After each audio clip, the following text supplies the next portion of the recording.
स्वागत है आप सभी का हमारे यूट्यूब चैनल में। तो आज की वीडियो में देखेंगे 10 क्लास का साइंस केमिस्ट्री बायोलॉजी हो चुका है। केमिस्ट्री का पूरा केमिस्ट्री का MCQ most important MCQ fast revision करा दे रहे हैं। एग्जाम से पहले एक बार देख लीजिएगा पूरा, बस इसी से क्वेश्चन आने वाला है। जितना भी वीडियो अपलोड किया अभी तक क्वेश्चन वहीं से आया है, तो साइंस का भी इधर उधर से नहीं आने वाला है, क्योंकि साइंस का अपना सब्जेक्ट है, इतना एक्सपीरियंस जरूर है। ठीक है, तो चलिए शुरू करते हैं। पहला क्वेश्चन देखिए, एक ये रिएक्शन दिया हुआ है। इस रिएक्शन इस अभिक्रिया में बोल रहा है किस प्रकार का अभिक्रिया है ये। तो देखो Fe2O इधर एल्युमिनियम ऑक्साइड हो गया, आयरन ऑक्साइड था एल्युमिनियम ऑक्साइड हो गया, यानी ऑक्सीजन एल्युमिनियम के पास चल गया। तो ऐसा जब चल जाता है, यानी एल्युमिनियम आया और Fe को लात मार के भगा दिया और ऑक्सीजन से सेटअप कर लिया, तो Fe को भगा दिया। तो ऐसा मतलब रिएक्शन को बोले थे विस्थापन अभिक्रिया कहना है, कहा। ठीक है, विस्थापन अभिक्रिया ये। ठीक, और दोनों तरफ से अदला बदली होता है तो द्वितीय विस्थापन कहते हैं। लौह चूर्ण पर तनु हाइड्रोक्लोरिक अम्ल डालने पर क्या होता है, तो ये हाइड्रोजन गैस उत्पन्न करता है और आयरन क्लोराइड बन जाता है ना, लोहा के चूर्ण में हाइड्रोक्लोरिक अम्ल डालने से। नीचे दी गई अभिक्रिया से संबंधित कौन सा कथन असत्य है, बोला गलत कौन है। तो देखो यहाँ पे PbO plus carbon, lead oxide है कार्बन, इसमें लेड हो गया और ऑक्सीजन जो है चल गया कार्बन के पास, है ना। तो एक तरह से देखा जाए तो ये विस्थापन अभिक्रिया हो रहा है, लेकिन यहाँ पे ऑप्शन कुछ और है। ऑप्शन कह रहा है कि शीशा अपचयित हो रहा है। अपचयन किसको बोलते हैं, जिसमें ऑक्सीजन का कमी हो। तो शीशा अपचयित हो रहा है, देख तो शीशा में ऑक्सीजन था और ऑक्सीजन उधर गया तो नहीं है ऑक्सीजन, मतलब ऑक्सीजन कमी हो रहा है। सही बात है, पहला क्वेश्चन लग रहा है सही, तो शीशा अपचयित हो रहा है, सही है।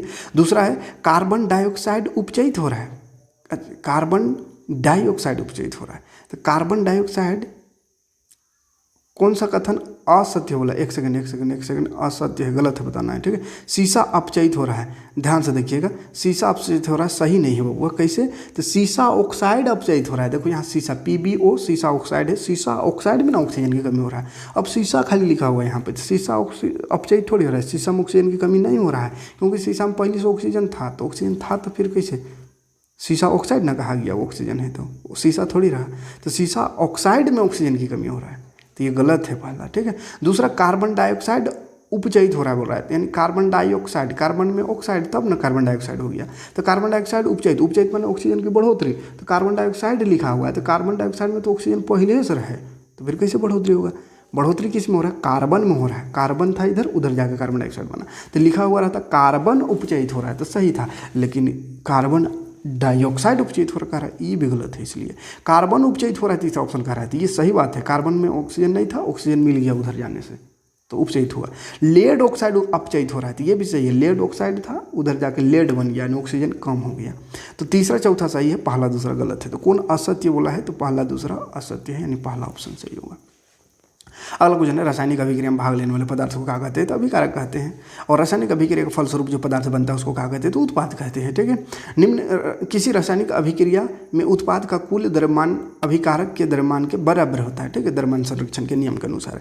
और यहाँ पे एक रिएक्शन फिर से दिया हुआ है, ये कौन सा रिएक्शन है, तो देखो मीथेन को जला रहे हैं और ऊर्जा निकल रहा है। तो ऊर्जा जहाँ पे भी निकले, ऊर्जा जहाँ निकले उसको ऊष्माक्षेपी अभिक्रिया, और जहाँ ऊष्मा लगे तो उसको ऊष्माशोषी अभिक्रिया। ठीक है, निम्नलिखित में से किस पर अभिक्रिया में दो अलग अलग परमाणु या परमाणुओं का समूह आपस में आदान प्रदान हुए तो उसको द्वितीय विस्थापन कहते हैं। ठीक है, रासायनिक अभिक्रिया को संतुलित किस नियम के आधार पर किया जाता है, तो द्रव्यमान संरक्षण के नियम के अनुसार इसको संतुलित कराया जाता है। अगला, रासायनिक अभिक्रिया में क्या होता है, तो अवस्था में परिवर्तन होता है, रंग परिवर्तन भी होता है, गैस बूझ निकलता है, तो सभी होता है, तो इनमें से सभी लगा देना का। ये रिएक्शन एक दिया हुआ है, किस प्रकार का अभिक्रिया बोल रहा है, तो देखो ध्यान से, यहाँ पे BaCl के साथ था, NaSO4 के साथ था, तो BaSO4 हो गया, NaCl हो गया, यानी Cl वहाँ चल गया, SO4 यहाँ, तो अदला बदली हुआ, तो अदला बदली को द्वितीय विस्थापन कहेंगे। ठीक है, फिर से एक अभिक्रिया है, इसमें बोला कौन सा अभिक्रिया, देखो इधर दो था, एगो कैल्शियम ऑक्साइड, एगो पानी, उधर जाके मिल गया एक एठो में कैल्शियम हाइड्रोक्साइड बन गया, तो दो मिल के एक बन गया, तो उसको संयोजन कहते हैं। संयोजन माने मिलना। ठीक है, और टूटना वियोजन, है ना, मेरे साथ वियोजन हो गया। समीकरण ये है, इसमें देखो वियोजन हो रहा है। ठीक है, एक तो था और जाकर दो बन गया, तो एगो था दो बन गया बबुआ, तो वियोजन हो गया, टूट गया, है ना, दिल के टुकड़े टुकड़े करके मुस्कुरा के चल दिए, तो टूट गया वहाँ, है ना। या देखो यहाँ पे, यहाँ क्या हो रहा है, Fe अकेला था, CuSO4 के साथ था, Fe गया Cu को भगा दिया लात मार के, और Fe जो है SO4 के साथ विस्थापन होना इसको कहते हैं। यहाँ पे दो था, एक बन गया, संयोजन कहते हैं। ठीक है, श्वसन कैसे अभिक्रिया है? वह श्वसन में ऊष्मा निकलता है बाबू, तो इसलिए ऊष्मा अभिक्रिया, ऊष्मा क्षेपी अभिक्रिया है। शाक सब्जी का विघटन कैसा अभिक्रिया है? शाक सब्जी के विघटन से भी ऊष्मा निकलता है, तो ऊष्मा क्षेपी अभिक्रिया है। शरीर में भोजन का पाचन किस प्रकार की प्रक्रिया है? तो उपचयन है। शरीर में भोजन का पचना उपचयन अभिक्रिया कहलाता है। काला कली चूना है ना, कली चूना CO जो चूना पत्थर पर जब जल डालते थे क्या होता है? तो ऊष्मा निकलता हुआ है ना। जल डालते हैं चूना में, देखे होंगे तो डबकने लगता है, खौलने लगता है, गर्मी पूरा है ना, गर्म हो जाता है, तो ऊष्मा क्षेपी, ऊष्मा निकल रहा है ना। दिए गए प्रक्रम में कौन ऊष्मा क्षेपी है? तो श्वसन, श्वसन में ऊष्मा निकलता है, तो ऊष्मा क्षेपी है। उपचयन को रोकने वाले पदार्थ को क्या कहते हैं? तो प्रतिऑक्सीकारक कहते हैं। उपचयन को जो रोकता है उसको प्रतिऑक्सीकारक कहते हैं। ऑक्सीजन को रोकना है ना। एक्स पदार्थ है कोई, उसका विलियन का जो विलियन है, एक्स पदार्थ के विलियन है ना, उसका उपयोग सफ़ेदी करने के लिए करते थे। क्या चीज़ का सफ़ेदी करते? चूना का ना। चूना का रासायनिक नाम कैल्शियम ऑक्साइड है ना, तो कैल्शियम ऑक्साइड हो जाएगा। अभिक्रिया ये दिया हुआ है। किसका उपचयन हो रहा है? बोला उपचयन माने ऑक्सीजन बढ़ोतरी की मदद। कार्बन में देख, कार्बन में ऑक्सीजन नहीं था, उधर गया ऑक्सीजन मिल गया, तो कार्बन का उपचयन हो रहा है। अभिक्रिया इसमें बोला किसका उपचयन? फिर से तो H2 में जल, ऑक्सीजन नहीं था, ऑक्सीजन मिल के जल बन गया, ऑक्सीजन मिल रहा है, तो H2 का उपचयन हो रहा है। आगे बढ़ेंगे। देखिए दिए गए समीकरण में किस पदार्थ का उपचयन और अपचयन हो रहा है? उपचयन तथा अपचयन किसमें हो रहा है? तो उपचयन जिसमें ऑक्सीजन बढ़ेगा, तो कार्बन, ऑक्सीजन नहीं था, कार्बन में ऑक्सीजन बढ़ा, तो कार्बन का उपचयन। अपचयन, फिर अपचयन PbO, ऑक्सीजन था तब ना घटेगा, तो PbO में ऑक्सीजन था, घट गया, अपचयन हो रहा है, तो दूसरा ऑप्शन सही है। इनमें से कौन अभिक्रिया नहीं है? अभिक्रिया नहीं बोल रहा है, तो ZnSO4 + CO यह अभिक्रिया नहीं। कहा कि CO Zn को नहीं हटा सकता है ना, बाकी सब हटा सकता है एक दूसरे को। दिए गए रासायनिक समीकरण में कौन सी अभिक्रिया हो रही है? तो कौन सी अभिक्रिया हो रहा है इसमें? देखो Cl जो था CU के साथ था, चल गया Pb के पास, देख Pb गया, CU को लात मार के भगाया। लात मार के भगाने को विस्थापन कहते हैं, है ना, लात मार के निम्न में कौन प्रकाश वियोजन है? प्रकाश से टूटता कौन है? AgBr है ना, AgBr। धूप में रख देगा तो Ag अलग, Br अलग हो जाएगा, तो ये प्रकाश वियोजन है। दीवार को सफेदी करने के लिए किसका उपयोग होता है? तो चूना का सूत्र CaOH का हॉल्ट, बुझा हुआ चूना का है ना, CaOH हॉल्ट। चूने से सफेदी करते समय चूना का पानी डालने पर ऊष्मा निकलता है, कौन सी अभिक्रिया? तो ऊष्मा क्षेपी और संयोजन दोनों अभिक्रिया, ऊष्मा क्षेपी अभिक्रिया। चिप्स की थैली में कौन सा गैस होता है? नाइट्रोजन होता है। चिप्स के पैकेट में विकृत गंधे से बचाने कौन सा गैस? तो नाइट्रोजन। वही क्वेश्चन रिपीट कर रहा। विकृत गंधिता में कौन सी अभिक्रिया के कारण होता है? विकृत गंधिता उपचयन के कारण होता है। और यहाँ देखो क्या हो रहा है, ये तो C और ऑक्सीजन दोनों मिलकर कार्बन डाइऑक्साइड बन गया, तो संयोजन हो रहा है। जंग लगना किस प्रकार का? तो जंग लगना संयोजन अभिक्रिया है। दिए गए समीकरण में किस पदार्थ का उपचयन और अपचयन हो रहा है? तो उपचयन अपचयन। देखो बबुआ, उपचयन माने हाइड्रोजन का उपचयन होगा, कहे कि हाइड्रोजन में ऑक्सीजन नहीं है, ऑक्सीजन बढ़ेगा। CO में ऑक्सीजन है, ऑक्सीजन घटेगा, तो हाइड्रोजन पहले फिर CO, ये तीसरा ऑप्शन सही है। अभिक्रिया में किसका उपचयन हो रहा है? उपचयन से बड़ा क्वेश्चन आ रहा है, Na का होगा, Na में ऑक्सीजन बढ़ गया तो Na का उपचयन हुआ। इसमें क्या बोला? ऑक्सीकरण है, ये ऑक्सीजन बढ़ रहा है तो ऑक्सीकरण भी कहते हैं इसको, है ना, उपचयन भी और ऑक्सीकरण भी। निम्न में कौन समीकरण संतुलित नहीं है? संतुलित नहीं है तो गिन लीजिएगा, दोनों तरफ बराबर ना हो तो संतुलित ना हो, जैसे दूसरा ऑप्शन में संतुलित नहीं है, ठीक है। दिए गए समीकरण में संतुलित है, संतुलित कौन है उसको बताना। Ag एगो, इधर Ag एगो, N एगो, इधर N एगो, O 3 गो, इधर O 3 गो, Na एगो, Na एगो, Cl एगो, सही है, पहला संतुलित है, ठीक है। गिनती करना है दोनों तरफ तत्वों को। दिए गए समीकरण में संतुलित कौन है? फिर से बोल रहा है, संतुलित देखो पहला वाला है, गिनती करना है, गिनती करने आता होगा। निम्न में कौन संतुलित समीकरण है? तो यहाँ भी वही करना है, गिनती करके देख लीजिएगा दोनों तरफ तत्व जो बराबर है, जैसे Fe इधर 3 गो, इधर भी Fe 3 गो, यहाँ हाइड्रोजन 4 दुनिया 8 गो, यहाँ हाइड्रोजन 4 दुनिया 8 गो, ऑक्सीजन 4 गो, ऑक्सीजन सब बराबर है तो संतुलित है। फिर से संतुलित कौन है? तो संतुलित गिन लीजिएगा, है, गिनती करने आता होगा। ये कैसा, ये फोटो जो दिखाया वो कैसा अभिक्रिया दिखा रहा है? तो वियोजन दिखा रहा है ना, सूर्य का प्रकाश पड़ रहा है इस पर, AgBr इसमें होगा, ये सिल्वर क्लोराइड है AgBr, तो अलग हो जाता है ना, धूप पड़ने से, तो वियोजन टूट जाता है। इसमें बोल रहा है, इसमें क्या हो रहा है? तो ये उपचयन अभिक्रिया का उपचयन है ना, उपचयन। अम्ल क्षारक लवण में आते हैं फटाफट। दूसरा चैप्टर से क्वेश्चन, एक प्राकृतिक सूचक बताना। प्राकृतिक सूचक लिटमस है, संश्लेषित सूचक यानी मानव निर्मित सूचक है मिथेल ऑरेंज और फिल्फथलीन। निम्न कौन सा पदार्थ लाल लिटमस पत्र को नीला करता है? तो लाल को नीला क्षार करता है और नीला को लाल अम्ल करता है। कौन सा पदार्थ नीला को लाल करता है? तो अम्ल। निम्न में कौन प्रबल अम्ल है? प्रबल अम्ल HCl है। प्रबल अम्ल स्ट्रॉन्ग अम्ल है। निम्न में कौन दुर्बल मान कमजोर अम्ल है? तो CH3COH एथेनोइक अम्ल, ये कमजोर अम्ल है। निम्न में कौन प्रबल क्षारक है? प्रबल क्षारक NOH है, सोडियम हाइड्रोक्साइड। निम्न में कौन दुर्बल क्षारक कमजोर क्षारक है? मैग्नीशियम हाइड्रोक्साइड MgOH का Hal2। अम्लों को जल के साथ मिश्रित करने का पर उत्पन्न होता है, तो अम्ल को जल से उत्पन्न मिलाएंगे तो H+ आयन उत्पन्न होता है। क्षारक को जल से मिलाएंगे तो H+ आयन OH- आयन उत्पन्न होता है। अम्ल में जलीय विलयन उत्पन्न करता है क्या? H+ ion. क्षार का जलीय विलयन OH- आयन। जब जल में घुलनशील क्षारक को क्या कहते हैं? जल में घुलनशील क्षारक को क्षार कहते हैं, ठीक है। ऐसा क्षारक जो जल में घुल जावे उसको क्षार कहते हैं। A+ अम्ल लवण प्लस कार्बन डाइऑक्साइड जल। उपरोक्त समीकरण में A क्या है? तो A क्या है? लवण और कार्बन डाइऑक्साइड जल बन रहा है, तो एक होगा कार्बोनेट होगा। कार्बोनेट को अम्ल से अभिक्रिया कराते हैं तो लवण कार्बन डाइऑक्साइड और जल बनता है, ठीक है। तो एक कोई चीज़ कार्बोनेट होगा। निम्नलिखित में से किस पदार्थ को में नीला पत्र डालने पर वह लाल हो जाता है? नीला लाल होता है, किसमें होता है? नीला पत्र डालने पर वह लाल नहीं होता, बोल रहा है लाल नहीं होता है ना, लाल नहीं होता। लाल होता है अम्ल में, तो क्षारक होगा तब नहीं लाल हो रहा है। तो क्षारक इसमें कौन है? NaOH क्षारक है, तो NaOH आंसर होगा। जल का स्थायी कठोरता को दूर करने के लिए किस लवण का उपयोग करते हैं? तो जल का कठोरता के लिए सोडियम कार्बोनेट का उपयोग करते हैं। 16 नंबर क्वेश्चन है, pH मान 2, 4, 6, 7, 14 है तो वह पदार्थ कौन है जो क्षारक है? तो क्षारक 7 से अधिक होता है, तो 14 से क्षारक है, यानी D नंबर लास्ट वाला। ABCD का pH मान फिर से दिया हुआ 2, 7, 10, 14, तो बोला अम्ल कौन? तो अम्ल 7 से कम होता है, 7 से कम है 2, यानी A नंबर है अम्ल, ठीक है। ये आंसर होगा इसमें। अगला प्रश्न आवेंगे, ये फोटो दिया हुआ है, ये क्या दिखा रहा है? तो सांद्र अम्ल क्षारक वाले बर्तन में लगा चेतावनी इसे लगा हुआ रहता है अम्ल और क्षारक के बर्तन में। निम्न में से किस पदार्थ में लिटमस पत्र डालने पर वह लाल नहीं होगा? तो लाल नहीं होगा बबुआ, मतलब क्षारक हो तभी लाल नहीं होगा। अम्ल में तो लाल हो जाता नीला को डालने से। तो HCl अम्ल है, ये भी अम्ल है, ये तीन अम्ल है तो लाल होगा इसमें, लेकिन ये अम्ल नहीं है, ये तो ग्लूकोज है, तो इसमें लाल नहीं होगा। अगला क्वेश्चन है, जल की अनुपस्थिति में हाइड्रोक्लोरिक अम्ल HCl अपना अम्लीय गुण प्रदर्शित नहीं करता, क्यों? तो जल अगर ना होगा हुआ अम्ल में तो वो अम्ल जैसा नहीं अपना गुण जो लक्षण जो है अम्ल वाला नहीं दिखाता, क्यों? क्योंकि उसमें H+ आयन उपस्थित नहीं रहता है। जल जब मिलेगा तब H+ आयन बनता है, H+ आयन बनेगा तभी अम्ल जैसा व्यवहार करेगा वो। कोई विलयन लाल लिटमस पत्र को नीला कर देता है, तो इसका pH मान क्या होगा? तो लाल को नीला कर रहा होगा तो क्षारक होगा। क्षारक का pH मान 7 से अधिक होता है, 10 होता है। कोई विलयन नीले लिटमस पत्र को लाल कर देता है, नीला को लाल कर रहा है तो अम्ल होगा, तो इसका pH मान क्या होगा बोल रहा है? तो अम्ल का pH मान 7 से कम होता है, 7 से कम है 2। अगला क्वेश्चन है, कोई विलयन अंडे के पीछे हुए कवच में अभिक्रिया करके एक गैस उत्पन्न करता है जो चूने के पानी को दूधिया कर देता है। तो कार्बन डाइऑक्साइड चूने के पानी को दूधिया कर देता है, तो कार्बन डाइऑक्साइड गैस उत्पन्न होता है अंडे के कवच से अभिक्रिया करके। तो कौन? तो HCl उत्पन्न करता है, वैसा है ना, HCl होगा आंसर। अपच का उपचार के लिए कौन सा औषधि का उपयोग करते हैं? तो अपच उपचार के लिए एंटासिड का उपयोग करते हैं, एसिड को मारने वाला को एंटासिड कहते हैं। साधारण नमक का रासायनिक सूत्र क्या है? NaCl। विरंजक चूर्ण का रासायनिक सूत्र क्या है? विरंजक चूर्ण कैल्शियम ऑक्सीक्लोराइड होता है, COH का Hal2, है ना, कैल्शियम ऑक्सीक्लोराइड। बेकिंग सोडा का रासायनिक सूत्र सोडियम बाइकार्बोनेट होता है, बेकिंग सोडा खाने वाला सोडा, बेकिंग सोडा, है ना। कैल्शियम ऑक्सीक्लोराइड प्रचलित नाम क्या है? तो विरंजक चूर्ण, ब्लीचिंग पाउडर इसको कहते हैं।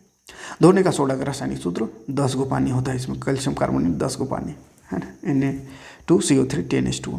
प्लास्टर ऑफ पेरिस का रासायनिक सूत्र इसमें ½ होता है, कैल्शियम सल्फेट अर्धहाइड्रेट CaSO4 ½ अगला क्वेश्चन, जिप्सम में 2 गो हाइड्रो पानी होता है, ठीक है, तो कैल्शियम सल्फेट 2 गो पानी H2O, ठीक है। संगमरमर का CaCO3 होता है, कैल्शियम कार्बोनेट संगमरमर का सूत्र। चूना जल का रासायनिक सूत्र COH का Hal2, कैल्शियम हाइड्रोक्साइड चूना जल। ग्लूकोज का आणविक सूत्र C6H12O6, पहला ऑप्शन। अगला क्वेश्चन है, चीनी का रासायनिक सूत्र C12H22O11 चीनी का रासायनिक सूत्र। कॉपर सल्फेट जिसको नीला थोथा कहते हैं, इसका रासायनिक सूत्र CuSO4 5 गो पानी होता है, CuSO4 5H2O। बेकिंग सोडा निम्न में से किसका मिश्रण होता है? तो सोडियम हाइड्रोक्साइड हाइड्रोजन कार्बोनेट और टार्टरिक अम्ल का मिश्रण को बेकिंग पाउडर कहते हैं, बेकिंग सोडा कहते हैं। कपड़ों के विरंजक के लिए उपयुक्त है विरंजक चूर्ण। बेकिंग सोडा और टार्टरिक अम्ल के मिश्रण को बेकिंग पाउडर कहते हैं, ठीक है। शल्य चिकित्सा टूटी हुई हड्डी को जोड़ने में प्रयुक्त होने वाला रासायनिक कौन है? तो पेरिस, प्लास्टर ऑफ पेरिस। हड्डियों को जोड़ने के लिए डॉक्टर किस लवण का उपयोग करते हैं? प्लास्टर ऑफ पेरिस, जिसका सूत्र होता है CaSO4 कैल्शियम सल्फेट अर्धहाइड्रेट। कठोर जल को मृदु करने के लिए किस सोडियम यौगिक का उपयोग होता है? तो सोडियम कार्बोनेट डेकाहाइड्रेट का उपयोग करते हैं कठोर जल को मृदु करने के लिए। जिसको क्या कहते हैं, धोने का सोडा भी कहते हैं। उस पदार्थ का नाम बताइए जो क्लोरीन से क्रिया करके विरंजक चूर्ण बनाता है। तो चूना, चूना क्लोरीन से क्रिया करके विरंजक चूर्ण बनाता है। तो चूना बुझा हुआ चूना है ना, COH का H2 होगा। कोई विलयन लाल लिटमस पत्र को नीला कर देता है तो उसका pH मान का होगा। तो देखो बउआ, लाल को नीला कर रहा है, क्या कर रहा है, एक सेकंड, पेन हुआ कहाँ गया, हाँ, लाल को नीला कर रहा है, लाल को क्या कर रहा है, नीला कर रहा है, मतलब वो क्षारक होगा। तो क्षारक कौन है, 7 से अधिक वाला। तो 11 और 10 दोनों क्षारक है, तो पहला दूसरा दोनों सही है, चौथा ऑप्शन होगा। अम्लीय विलयन का pH मान 7 से कम होता है। उदासीन विलयन का pH मान 7 के बराबर होता है। क्षार विलयन का pH मान 7 से अधिक होता है। कौन अधिक क्षारी है, अधिक क्षार जिसका pH मान बहुत बेसी होगा 7 से, तो 14, pH मान 14 सबसे ज़्यादा है, तो सबसे अधिक क्षार होगा, क्षारी होगा। सबसे अधिक अम्लीय कौन होगा, तो जो 7 से करीब हो, और सबसे ज़्यादा 6 है, तो सबसे अधिक अम्लीय होगा। सबसे अधिक अम्लीय ये 2 होगा, है ना, 2, क्या 7 से कम वाला अम्ल है, तो 7 से 6 है, तो तनी तनी और कम, सबसे कम तो बहुत अम्ल। सिरका में कौन सा अम्ल पाया जाता है, सिरका में एसिटिक अम्ल पाया जाता है। नीचे दिए गए प्राकृतिक स्रोत में ऑक्जेलिक अम्ल पाया जाता है। टमाटर में ऑक्जेलिक अम्ल। संतरा में कौन सा अम्ल पाया जाता है, सिट्रिक अम्ल। टमाटर में कौन सा अम्ल पाया जाता है, तो ऑक्जेलिक अम्ल पाया जाता है। खट्टे फल में सिट्रिक अम्ल है ना, खट्टे फल में। दही में कौन, तो लैक्टिक अम्ल। एसिटिक अम्ल का प्राकृतिक स्रोत सिरका, सिरका में एसिटिक अम्ल पाया जाता है। टार्ट्रिक अम्ल का प्राकृतिक स्रोत इमली है। साइट्रिक अम्ल का प्राकृतिक स्रोत संतरा है। ठीक है। आपके परिवार में कोई सदस्य अत्यधिक भोजन करने के कारण अम्लता से पीड़ित है, मतलब ज़रूरत से ज़्यादा शादी उदी में गए, हुमच के खा गए एकदम पूरा, और एकदम पेट औंटा रहा है, तो उसमें क्या करेंगे उसका उपचार, तो बेकिंग सोडा का विलयन देंगे, है ना, बेकिंग सोडा, एंटासिड यानी। चलिए तीसरा चैप्टर में आते हैं फटाफट। तीसरा चैप्टर धातु अधातु। लोहे के फ्राइंग पैन को जंग से बचाने के लिए किस विधि का उपयोग करते हैं, क्या करते हैं, तो जिंक की पर चढ़ा देते हैं। सीना बार किसका अयस्क है, तो पारा का। तांबा और जस्ता का मिश्र धातु को पीतल कहते हैं। तांबा और टीन का मिश्र धातु को कांसा कहते हैं ना, तांबा टीन मिलकर कांसा बनता है। शीशा और टीन के मिश्र धातु को सोल्डर कहते हैं, जिसको चिपकाने काम आता है। निम्न में कौन उभयधर्मी ऑक्साइड है, तो एल्यूमिनियम ऑक्साइड उभयधर्मी ऑक्साइड है। पारद का एक प्रमुख अयस्क है, पारद का अयस्क है सीना बार, सीने बार। निम्न में से किसी चाकू से काटा जा सकता है, तो लिथियम को चाकू से काट सकते हैं। कौन मुलायम धातु को चाकू से काटा जा सकता है, सोडियम को भी काट सकते हैं। निम्न में कौन सा धातु कमरे के ताप पर द्रवावस्था में, धातु वाला द्रवावस्था में तो पारा, और अधातु द्रवावस्था में ब्रोमीन है ना, याद रखिएगा, कन्फ्यूज नहीं होइएगा। अधातु का है तो ब्रोमीन, देखिए अगला क्वेश्चन है, अब अधातु तो ब्रोमीन द्रवावस्था में। सबसे कठोर तत्व कौन है, हीरा है। एक अधातु जिसमें चमक होती है, आयोडीन में होती है। वह कौन सा अधातु जो विद्युत का सुचालक है। अधातु विद्युत करंट नहीं लगता है उसमें, लेकिन एक वो अधातु है जिसमें करंट लगता है, वो है ग्रेफाइट, पेंसिल का नोक जिससे बना होता है। इनमें से कौन ठंडे जल के साथ तेजी से अभिक्रिया करता है, तो सोडियम ठंडा पानी से बहुत जोर अभिक्रिया करता है, इसलिए इसको माटी तेल में डुबा कर रखते हैं, किरोसिन तेल में। निम्न में से किसको पीट कर पतली चादर परिवर्तित किया जा सकता है, जस्ता, जिंक को, है ना। निम्न में कौन सबसे अधिक अभिक्रियाशील है, तो सबसे अधिक अभिक्रियाशील कॉपर है, इस सब में से कॉपर है ना, बाकी सोना चांदी तो अभिक्रिया ही नहीं करता है। शुद्ध सोना कितने कैरेट का होता है, 24 कैरेट का। लोहा पर जिंक पर चढ़ाने की विधि को यश लेपन कहते हैं, यश लेपन। निम्न में कौन विद्युत का सबसे अच्छा चालक है, तांबा, तांबा सबसे अच्छा चालक है, इसलिए तांबा का तार होता है, विद्युत तार ज़्यादातर। निम्न में किस धातु को किरोसिन तेल में डुबो कर रखा जाता है, तो किरोसिन में सोडियम को डुबो कर रखता है। कौन सा अधातु गैस अवस्था में पाई जाती है, हाइड्रोजन गैस अवस्था में पाई जाती है। कौन सा धातु हथेली पर रखने पर पिघलने लगती है, गैलियम, गैलियम नम्य है, गैलियम गलने वाला, हाथ में रखेंगे गलने लगेगा, पिघलने लगेगा। सार्वधिक तन्य, सबसे ज़्यादा तन्य मैंने सबसे पतला किसको बनाया जा सकता है, सोना को, सोना को एकदम पतला बनाया जा सकता है। खनिजों से संबंधित अशुद्धियों को सामूहिक रूप से क्या कहते हैं, गैंग कहते हैं, खनिज में जो अशुद्धि रहता है। पृथ्वी के भूपर पट्टी पर प्रकृति रूप से पाए जाने वाले तत्व और यौगिक को क्या कहते हैं, खनिज कहते हैं। निम्न में कौन सबसे कम अभिक्रियाशील है, एयू, एयू मैंने गोल्ड, गोल्ड मैंने सोना, सोना सबसे कम अभिक्रियाशील है, इसलिए जल्दी खराब नहीं होता है, इसलिए इतना महंगा है। वह कौन सा धातु है जो विद्युत का कुचालक है, धातु है लेकिन विद्युत का कुचालक, करंट नहीं लगता, पीबी, शीशा, शीशा में करंट नहीं लगता है लेकिन धातु है। कौन सा धातु आसानी से संचारित नहीं होता, तो संचारित मतलब वही जल्दी खराब नहीं होता, एयू, गोल्ड है ना। पीतल किसका उदाहरण है, तो पीतल एक मिश्र धातु है।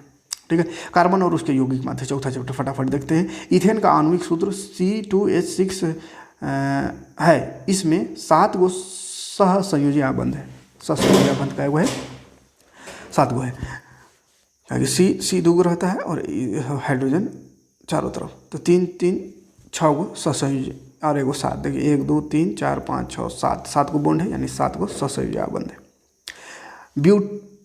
ब्यूटेनोन चतुर कार्बन यौगिक है जिसका प्रकार्यात्मक समूह क्या है? तो ब्यूटेनोन का प्रकार्यात्मक समूह कीटोन है, ठीक है, कीटोन। एल एल्किनों का सामान्य सूत्र एल्किन होगा, एल्किन का CnH2n होता है, और एल्काइन रहता है तो CnH2n-2, और एल्केन रहता है तो CnH2n+2, ठीक है। एल्केनों का सामान्य सूत्र एल्केन है तो CnH2n+2, एल्काइन है तो CnH2n-2, ठीक है, याद रखिएगा, सब कन्फ्यूज नहीं होंगे। निम्न में कौन असंतृप्त हाइड्रोकार्बन? असंतृप्त माने जिसमें डबल बॉन्ड नहीं होगा, तो प्रोपेन डबल बॉन्ड नहीं, बाकी एथाइन, एसिटाइलिन, ब्यूटीन ये सब डबल बॉन्ड वाला है, ट्रिपल बॉन्ड वाला, डबल बॉन्ड वाला। तो ट्रिपल बॉन्ड या डबल बॉन्ड वाला को असंतृप्त कहते हैं, और संतृप्त कहते हैं सिंगल बॉन्ड वाला। निम्न में कौन असंतृप्त हाइड्रोकार्बन है? तो असंतृप्त देखो C2H4 है, तो C2H4 में C डबल बॉन्ड C होगा, तब दो हाइड्रोजन, तो डबल बॉन्ड आ रहा है तो असंतृप्त। निम्न में कौन असंतृप्त है? तो यहाँ पे असंतृप्त डबल बॉन्ड C2H2 में ट्रिपल बॉन्ड इसमें आता है, ट्रिपल बॉन्ड, तो ये असंतृप्त है। निम्न में किस हाइड्रोकार्बन में द्विआबंध है? द्विआबंध में डबल बॉन्ड किसमें है? तो C2H4 में डबल बॉन्ड है, C2H4 लगा के देख लीजिएगा, C2H 4 को लगाना है तो दो H लगेगा, दो H लगेगा दोनों तरफ, तो कार्बन में 4 गो होना चाहिए बॉन्ड, तो कार्बन में 3 गो रहा है, तो बीच में और एगो लग जाएगा तो 4 गो हो जाएगा, ठीक है, तो डबल बॉन्ड है। निम्न में कौन युग्म समावयव है? कौन एक के जैसा है? तो ये C2H5OH, या कहा कि इसमें 2 कार्बन, इसमें भी 2 कार्बन, इधर वाला ये अल्कोहल है, एथेनॉल, और उला जो है बीच में O आ गया तो ये कीटोन है। अगला क्वेश्चन, संपीड़ित प्राकृतिक गैस का मुख्य घटक मीथेन है, किस हाइड्रोकार्बन का त्रिबंध है? त्रिबंध मतलब 3 गो बॉन्ड, तो 3 गो बॉन्ड किस ग्राम होगा? 3 गो बॉन्ड किस में है? तो C2H6 में तो नहीं होगा, CH4 में नहीं होगा, C3H8 में देखते हैं, C 3 गो और H 8 गो बोला, तो 1 2 3 4 5 6 7 8, तो हो गया, ठीक। तो तीसरा वाला होगा, तीसरा में C 3 गो है, 1 2 3 गो, और हाइड्रोजन 4 गो में है, तो 1 2 3 लगा देते हैं, 4, तो देखो डबल बॉन्ड लग जाएगा, डबल बॉन्ड, ठीक है, यहाँ सिंगल, एक जगह डबल बॉन्ड, तो एक जगह ट्रिपल बॉन्ड लग जाएगा इसमें, तो त्रिआबंध है तीसरा वाला। चक्रीय असंतृप्त हाइड्रोजन, चक्रीय माने गोल वाला, गोल, बेंजीन है गोल वाला, गोल ऐसा होता है बेंजीन का सूत्र, ठीक है। मीथेन में कितने, एक डबल बॉन्ड रहता है ना, मीथेन में कितने सहसंयोजी आबंध है? तो मीथेन में CH4 होता है, 4 गो है इसमें, ठीक है। अब एल्केन श्रेणी का प्रथम सदस्य, एल्केन का प्रथम सदस्य मीथेन है, methane, ethane, propane, butane, pentane, hexane, heptane, octane, नोनेन, decane, ये होता है। मेथेन का अणु होता है, मेथेन का अणु समचतुर्फलक होता है। बेंजीन का अणुसूत्र, बेंजीन का होता है C6H6, यानी कार्बनो छाऊ, हाइड्रोजन छाऊ, और गोल होता है। N2 अणु, नाइट्रोजन परमाणु के बीच कितने सहयोजी आबंध है? तो 3 गो आबंध है। अगला क्वेश्चन है, ऑक्सीजन के 2 परमाणुओं के बीच कितने आबंध बनाए जाते हैं? तो ऑक्सीजन के 2 परमाणु के बीच 2 आबंध बनता है। निम्न में किस में संगलन अभिक्रिया होता है? संगलन अभिक्रिया किस में होता है? माने जुटने वाला C2H4H2 में होता है। समजात श्रेणी के क्रमागत 2 सदस्यों के परमाणु भार कितना का अंतर होता है? तो CH2 का अंतर होता है। निम्न में कौन एल्केन नहीं है? एल्केन पहला है, दूसरा भी है, चौथा भी, लेकिन ये नहीं है, ये एल्काइन है, एल्कीन होगा या एल्काइन, ठीक है, डबल बॉन्ड या ट्रिपल बॉन्ड आ जाएगा। निम्न में कौन एल्डिहाइड है? एल्डिहाइड CHO रहेगा लास्ट में, CHO देखिए दूसरा ऑप्शन में। निम्न में कौन कीटोन है? कीटोन माने बीच में O होगा, बीच में O को किस में? दूसरा ऑप्शन में देखो बीच में O है। एल्काइन में कार्बन के बीच कितने सहसंयोजी आबंध होता है? तो एल्काइन में 3 गो होता है सहसंयोजी आबंध। अगला क्वेश्चन है, एसिटिलीन में कार्बन के बीच सहसंयोजी आबंध कितना होता है? तो एसिटिलीन में 5 गो होता है। एथिलीन में कार्बन के बीच क्या होता है? एथिलीन में 6 गो होता है। CHO क्या है? तो एल्डिहाइड है, CHO क्या है? एल्डिहाइड ग्रुप है। COOH क्या है? तो ये कार्बोक्सिल अम्ल है, कार्बोक्सिल अम्ल। OH क्या है? तो अल्कोहल है, OH अल्कोहल है। और CO क्या है? तो CO देखो, CO बीच में होता है, कीटोन है। एल्किन श्रेणी का प्रथम सदस्य एथीन है, एल्किन का एथीन होगा, क्योंकि मीथीन नहीं होता है। एल्किन मतलब डबल बॉन्ड वाला, तो डबल बॉन्ड C2 2 को कार्बन रहे तब बनना शुरू होता है, तो एथीन 2 कार्बन कहते हैं। एल्काइन श्रेणी का, एल्काइन में भी 2 कार्बन से काम चल जाएगा, 3 बॉन्ड लग जाएगा 2 कार्बन में, तो एथाइन हो गया। एल्काइन कौन है तो एल्काइन कौन है वो हुआ पहला वाला C2H, ये 2 कार्बन थे एल्काइन, और H2 तो 3 गो बॉन्ड लग जाएगा। तत्वों का आवर्त वर्गीकरण आता है 55 लास्ट चैप्टर। देखिए आधुनिक आवर्त नियम के अनुसार तत्वों के गुण आवर्त फलन होते हैं, क्या होते हैं तो परमाणु संख्या के।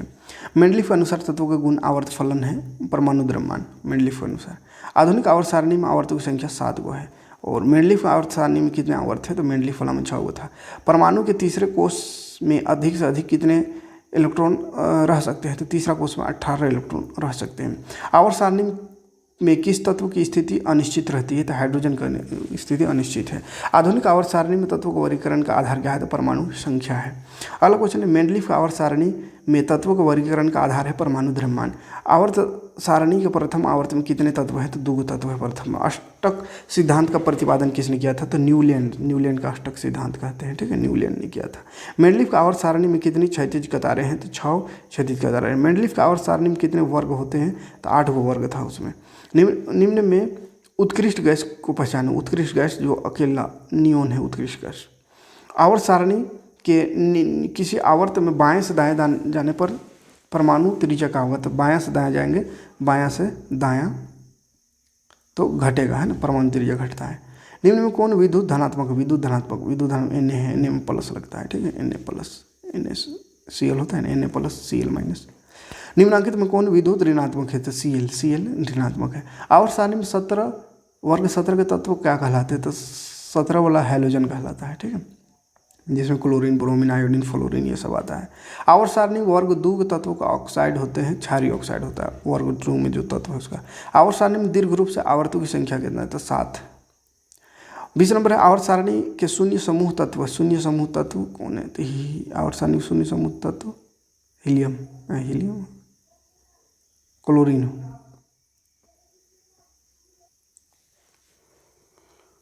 हाइड्रोजन होगा इसका, है ना, एक सेकंड, हाँ। अक्रिय तत्व, अक्रिय माने हीलियम अक्रिय है, अकेला रहता है। हीलियम परमाणु के बाहरी कक्षा में कितने इलेक्ट्रॉन होते हैं 2 इलेक्ट्रॉन, 2 नंबर में करता है। प्रत्येक आवर्त का अंतिम सदस्य होता है एक निष्क्रिय गैस, अंतिम सदस्य। आवर्त सारणी के उद्ग्रह स्तंभ को क्या कहते हैं तो वर्ग कहते हैं। आवर्त सारणी क्षैतिज कजार को क्या कहते हैं तो आवर्त कहते हैं, ठीक है। तो इतना क्वेश्चन, ये केमिस्ट्री खत्म हो गया। तो पूरा केमिस्ट्री, पूरा बायोलॉजी, पूरा फिजिक्स, तीनों चीज़ बता दी है। तीनों वीडियो देख लीजिएगा, और सब्जेक्टिव भी कुछ अपलोड कर दे रहे हैं, सब्जेक्टिव देख लीजिएगा। 40 में 40, ऑब्जेक्टिव में तो हो ही जाएगा, और सब्जेक्टिव में भी 40 नंबर लाना कोई हार्ड नहीं है अभी के दौर में। अभी जैसा एग्जाम है 19 में 13 को बना नहीं रहा था, ठीक है। तो आराम से आप पूरा 100% सही बनाकर आ सकते हैं। मिलते हैं नेक्स्ट वीडियो में सब्जेक्टिव कर। थैंक्स फॉर वॉचिंग, जय हिंद, शुक्रिया।